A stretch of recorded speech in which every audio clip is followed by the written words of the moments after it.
மாநாடு காலத்திலேயே தான் சொன்னார், ஆட்சியை பிடிப்போம், எங்க கூட வர்றவங்களுக்கு ஆட்சியில பங்கு கொடுப்போம் தான் சொன்னாரு. இப்பவும் எங்க தலைமையில கூட்டணின்னு சொல்றாரு. அது வரவேற்கத்தக்கது.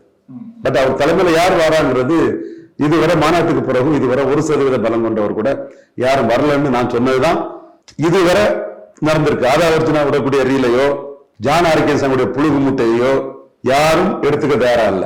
அதெல்லாம் ரீலை, புழுகு மூட்டை, கப்சா, ஹம்பக்கு, இவங்களா உள்ள டேபிள் ஒர்க்கு, மேனேஜ்மெண்ட், செட்டப் அப்படின்னு தான் எடுத்துறாங்க. அப்படின்னா இன்னைக்கு திமுக கிட்ட கூட்டணி நோக்கி தேமுதிக நகர்றாங்க. கூட்டணி கட்சிகள்லாம் இன்டாக்டா நிற்கிறாங்க. எடப்பாடி கிட்ட பாஜக வந்துட்டாங்க. பாஜக எடப்பாடி கிட்ட போயிருக்காப்புல. விஜய் கிட்ட ஒரு கட்சியாவது வந்திருக்கா சொல்லுங்க. வந்தா நான் ஒத்துக்கிறேன். ஆனா நான் வர மாட்டாங்கன்னு நான் சொல்ல விரும்பல. இப்ப இன்னும் ஒரு வருடம் இருக்குல்ல சார் தேர்தலுக்கு. அதான் ஒரு வருடம் என்ன வேணாலும் நடக்கலாம். ஆனா இதுவரை நடக்கல இல்லையா? அப்ப இப்பவே எடப்பாடி கூட கூட்டணிக்கு ஆள் இருக்காங்க, ஸ்டாலின் கூட்டணிக்கு வரதுக்காக தயாரா இருக்கிறாங்க. விஜய் இப்ப யாரும் இல்லைங்கிறதான உண்மை. நீங்க சொல்லலாம் ராகுல் வந்துருவாரு இவரு. இல்ல திமுக கூட்டணியே சின்ன சலசலப்பு இருக்கதானே சார் செய்யுது. அந்த கூட்டணி எப்ப வேணா உடைவதற்கான அதெல்லாம் இப்படி சொல்லி அப்ப சந்தோஷப்பட்டுக்கலாம். தேர்தல் வர்றது வர சாதாரணப்பட்டுக்கலாம்.